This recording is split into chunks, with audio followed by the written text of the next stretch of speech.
தந்தையின் சித்தம் செய்வதையே நம்முடைய வாழ்க்கையில் பிரதானமாய் கொண்டிருந்த ஆண்டவராகிய இயேசு கிறிஸ்துவின் நாமத்தில் உங்களுக்கு என்னுடைய அன்பான வாழ்த்துக்கள். இன்றைய தியானத்தினுடைய தலைப்பு இறை சித்தம், காட்ஸ் வில். வாசிப்பதற்காக அப்போஸ்தலர் 9ஆம் அத்தியாயம் முதல் 16 வசனங்களை நான் தெரிந்து கொள்கிறேன். சவுல் என்பவன் இன்னும் கர்த்தருடைய சீடரை பயமுறுத்தி கொலை செய்யும்படி சீறி பிரதான ஆசாரியரிடத்திற்கு போய், இந்த மார்க்கத்தாராகிய புருஷரையாகிலும் ஸ்திரீகளையாகிலும் தான் கண்டுபிடித்தால் அவர்களை கட்டி எருசலேமுக்கு கொண்டு வரும்படி தமஸ்குவில் உள்ள ஜெப ஆலயங்களுக்கு நிருபங்களை கேட்டு வாங்கினான். அவன் பிரயாணமாய் போய் தமஸ்குவுக்கு சமீபித்த போது சடிதியிலே வானத்திலிருந்து ஒரு ஒளி அவனை சுற்றி பிரகாசித்தது. அவன் தரையிலே விழுந்தான். அப்பொழுது, சவுலே சவுலே, நீ ஏன் என்னை துன்பப்படுத்துகிறாய் என்று தன்னுடனே சொல்லுகிற ஒரு சத்தத்தை கேட்டான். அதற்கு அவன், ஆண்டவரே, நீர் யார் என்றான். அதற்கு கர்த்தர், நீர் துன்பப்படுத்துகிற இயேசு நானே, முள்ளில் உதைக்கிறது உனக்கு கடினமாம் என்றார். அவன் நடுங்கி திகைத்து, ஆண்டவரே, நான் என்ன செய்ய சித்தமாய் இருக்கிறீர் என்று கேட்டான். அதற்கு கர்த்தர், நீ எழுந்து பட்டணத்துக்குள்ளே போ, நீ செய்ய வேண்டியது அங்கே உனக்கு சொல்லப்படும் என்றார். அவனோட கூட பிரயாணம் பண்ணின மனிதர்கள் சத்தத்தை கேட்டும் ஒருவரையும் காணாமல் பிரமித்து நின்றார்கள். சவுல் தரையிலிருந்து எழுந்து தன் கண்களை திறந்தபோது ஒருவரையும் காணவில்லை. அப்பொழுது கைலாக கொடுத்து அவனை தமஸ்குவுக்கு கூட்டிக் கொண்டு போனார்கள். அவன் 3 நாள் பார்வை இல்லாதவனாய் புசியாமலும் குடியாமலும் இருந்தான். தமஸ்குவிலே அனனியா என்னும் பெயருள்ள ஒரு சீடன் இருந்தான். அவனுக்கு கர்த்தர் தரிசனமாகி, அனனியாவே என்றார். அவன், ஆண்டவரே, இதோ அடியேன் என்றான். அப்பொழுது கர்த்தர், நீ எழுந்து நேர்தெரு எனப்பட்ட தெருவுக்கு போய் யூதாவின் வீட்டில் தர்சு பட்டணத்தானாகிய சவுல் என்னும் பெயருள்ள ஒருவனை தேடு. அவன் இப்பொழுது ஜெபம் பண்ணுகிறான். அனனியா என்னும் பெயருள்ள ஒரு மனிதன் தன்னிடத்தில் வரவும் தான் பார்வையடையும்படி தன் மேல் கை வைக்கவும் தரிசனம் கண்டான் என்றார். அதற்கு அனனியா, ஆண்டவரே, இந்த மனிதன் எருசலேமில் உள்ள உம்முடைய பரிசுத்தவான்களுக்கு எத்தனையோ பொல்லாங்குகளை செய்தான் என்று அவனை குறித்து அநேகரால் கேள்விப்பட்டிருக்கிறேன். இங்கேயும் உம்முடைய நாமத்தை தொழுது கொள்கிற யாவரையும் கட்டும்படி அவன் பிரதான ஆசாரியர்களால் அதிகாரம் பெற்றிருக்கானே என்றான். அதற்கு கர்த்தர், நீ போ, புறவினத்தாருக்கும் ராஜாக்களுக்கும் இஸ்ரவேல் புத்திரருக்கும் என்னுடைய நாமத்தை அறிவிக்கிறதற்காக நான் தெரிந்து கொண்ட பாத்திரமாயிருக்கிறான். அவன் என்னுடைய நாமத்திற்காக எவ்வளவாய் பாடுபட வேண்டும் என்பதை நான் அவனுக்கு காண்பிப்பேன் என்றார். இன்றைய மனப்பாட வசனம் சங்கீதம் 32 வசனம் 8. நான் உனக்கு போதித்து நீ நடக்க வேண்டிய வழியை உனக்கு காட்டுவேன். I will instruct you and teach you in the way you should go. கடவுளது சித்தம் என்று வரும்பொழுது நாம் 2 பகுதிகளை அறிய வேண்டும்.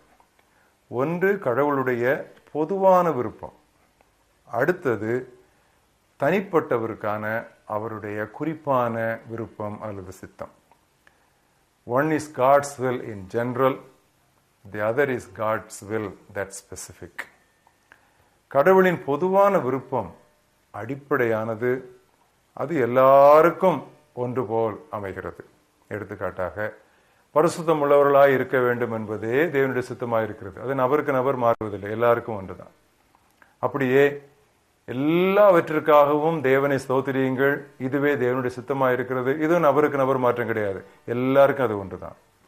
அப்படியே தீமைக்கு தீமை செய்யாமல் நன்மை செய்யுங்கள், இப்படி செய்வது உங்களை குறித்த தேவனுடைய சித்தமாக இருக்கிறது, அதுவும் எல்லாரையும் குறித்து ஒரு சமமான பொதுவான திட்டம்.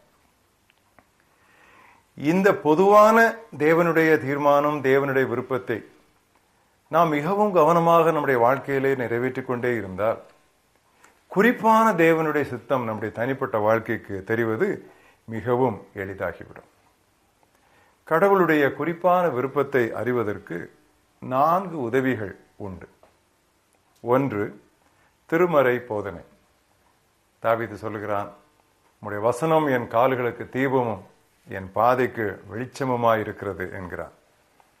நம்முடைய நடத்தைக்கும் நம்முடைய எல்லா விதமான வாழ்க்கையின் காரியங்களுக்கும் முடிவான அதிகாரம், the final authority, the final say, அது திருமறையே, God's word.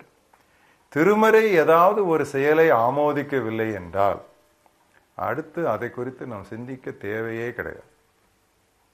இரண்டாவது, தூயாவியானவர். இயேசு சொன்னார், தூயாவியானவர் வரும்பொழுது உங்களை எல்லா சத்தியத்திற்குள்ளும் அவர் நடத்துவார் என்று சொன்னார். நமக்குள்ளே இருக்கிற ஆவியானவர் நம்முடைய இருதயத்திலும் நம்முடைய மனதிலும் சில உணர்வுகளை பதிக்கிறார். நாம் தேவனுடைய பிள்ளைகளாக இருக்கிறோம் என்று ஆவியானவர் தாமே நம்முடைய ஆவியோடு, நம்முடைய உள்ளான மனிதனோடு அவர் சான்று பகிர்கிறார். மூன்றாவது, முதிர்ச்சியுள்ள விசுவாசிகள், தலைவர்கள், ஊழியக்காரர், அவர்களுடைய அறிவு, அனுபவம், வரங்கள், இவைகள் வாயிலாகவும் ஆலோசனையாக தேவனுடைய குறிப்பான சித்தம் நமக்கு வெளிப்படலாம். பவுல் பிலிப்பியருக்கு எழுதும் பொழுது, நீங்கள் என்னிடத்தில் கேட்டும் கற்றும் கண்டும் இருக்கிற காரியங்களின்படி செய்யுங்கள் என்று சொன்னார். அப்படியே தீமோத்தேயுக்கு பவுல் எழுதும் பொழுது, நான் சொல்லுகிறவைகளெல்லாம் நினைத்துக்கொள், கடவுள் உனக்கு ஞானத்தை தருவார் என்று சொன்னார். நான்காவதாக, சூழ்நிலைகள். பொதுவாக சூழ்நிலைகளை குறித்து நாம் யோசிக்கும் பொழுது நாம் எடுக்கிற தீர்மானத்தை உறுதிப்படுத்திக் கொள்ள முடிவான ஒரு கூறாக அது நமக்கு பயன்படும். ஏனெனில் நம்முடைய வாழ்க்கையில் சூழ்நிலைகளை கட்டளையிடுகிறவர் கடவுள்தான். இந்த 4 காரியங்களும், ஆண்டவருடைய வார்த்தை, ஆண்டவருடைய ஆவியானவர், ஆண்டவருடைய ஊழியக்காரர், தேவ மனிதருடைய ஆலோசனை, சூழ்நிலைகள், இந்த 4ம் ஒருங்கிணைந்து ஒரே கோட்டிலே அமையுமானால் நாம் அந்த திசையிலே தைரியமாக முன் செல்லலாம். மட்டுமல்ல, நாம் எடுத்த தீர்மானத்தை குறித்த ஒரு மன சமாதானம், பீஸ் டெஸ்ட் என்று சொல்வார், மன சமாதானமும் நமக்கு கிடைக்கும். ஆனால் இவ்விதமான படிகள் வழியாக நாம் சென்றாலும் கூட சில வேளைகளிலே ஆண்டவருடைய சித்தம் நமக்கு தெளிவாக தெரிவதில்லை. அதற்கு சில காரணங்கள் இருக்கலாம். ஒரு காரணம், தேவன் அந்த வேளையிலே தம்முடைய சித்தத்தை நமக்கு வெளிப்படுத்துவாரானால் அதை ஏற்று செயலாற்றக்கூடிய மனப்பக்குவம் நமக்கு ஒருவேளை இல்லாமல் இருக்கலாம். இயேசு ஒரு முறை சொன்னார், இன்னும் நான் உங்களுக்கு சொல்ல வேண்டிய காரியங்கள் நிறைய இருக்கின்றன, இப்பொழுது நான் அவைகளை சொன்னால் நீங்கள் தாங்க மாட்டீர்கள் என்று இயேசு சொன்னார். இப்படிப்பட்ட சூழ்நிலையிலே நாம் செய்ய வேண்டியது, நமக்கு தெரிந்தவற்றை நாம் விறுவிறுப்பாக செய்து கொண்டே இருக்க வேண்டும். மீதி காரியங்களை கர்த்தர் நமக்கு அவ்வப்பொழுது வெளிப்படுத்துவார். இன்னொரு காரணம், நமக்கு தேவனுடைய சித்தம் வெளிப்படாமல் இருப்பதற்கு நமக்கு தேவையானது கூடுதல் கீழ்ப்படிதல் தானே ஒழிய கூடுதல் வெளிப்பாடு அல்ல என்று ஆண்டவருக்கு தெரியுமானால் நம்முடைய சித்தத்தை அவர் வெளிப்படுத்த மாட்டார். அப்படிப்பட்ட சமயங்களிலே நாம் நம்ம இன்னும் நன்றாக ஆராய்ந்து பார்த்து காரியங்களை சரி செய்ய அவர் விரும்புகிறார். சங்கீதத்திலே வாசிக்கிறோம், 50ஆம் சங்கீதத்திலே, தன் வழியை சரி செய்கிறவனுக்கு, செம்மைப்படுத்துகிறவனுக்கு கடவுளின் மீட்பை வெளிப்படுத்துவேன். இன்னொரு காரணம் இருக்கலாம், ஆண்டவர் தம்முடைய சித்தத்தை வெளிப்படுத்தாமல் இருப்பதற்கு நமது நம்பிக்கையை அவர் பலப்படுத்த விரும்புகிறார் போலும். நம்முடைய நம்பிக்கையை, விசுவாசத்தை உறுதிப்படுத்த வேண்டுமானால் சற்று நிச்சய மின்மையே கடவுள் விட்டுத்தான் விடுவார். An element of uncertainty adds strength to our faith. அப்படித்தான் அவர் நம்முடைய நம்பிக்கையை அவர் வலுப்படுத்துகிறார். எல்லா விவரங்களையும் தந்து விடுகிற ஒரு கட்டிட வரைபடம், ப்ளூ பிரிண்டை ஆண்டவர் நம்முடைய கையிலே கொடுப்பதில்லை. அவர் ஓரடி மட்டும் நமக்கு காட்டுகிறார். ஜான் நியூமன் என்கிற தேவ மனிதன் கப்பற் பயணத்திலே போகும் பொழுது ஒரு நாள் நள்ளிரவு கப்பல் நடுக்கடலிலே மாட்டிக்கொண்டது. எந்த பக்கமும் வெளிச்சமில்லை, எங்கே திரும்ப வேண்டும் என்று தெரியவில்லை.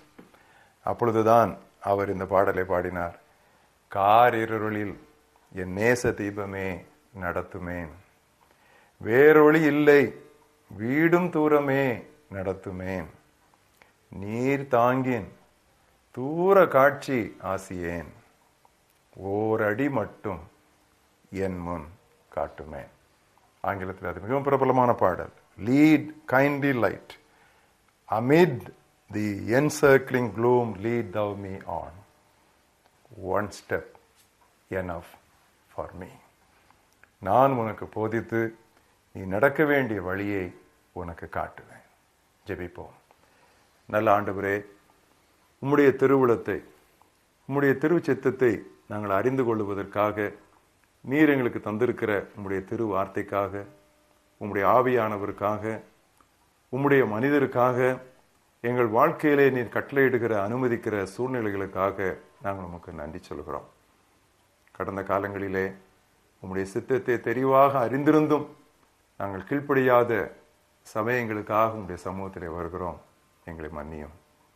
இதற்காக உம்முடைய முகத்தை எங்களுக்கு மறைத்து கொள்ளாதேயும். உம்முடைய சத்தத்தை கேட்கக்கூடாத அளவு நீர் மௌனமாயிராதேயும். கர்த்தாவே சொல்லும் அடியார்கள் கேட்கிறோம். நீர் வெளிப்படுத்தும் நாங்கள் கீழ்ப்படுகிறோம்.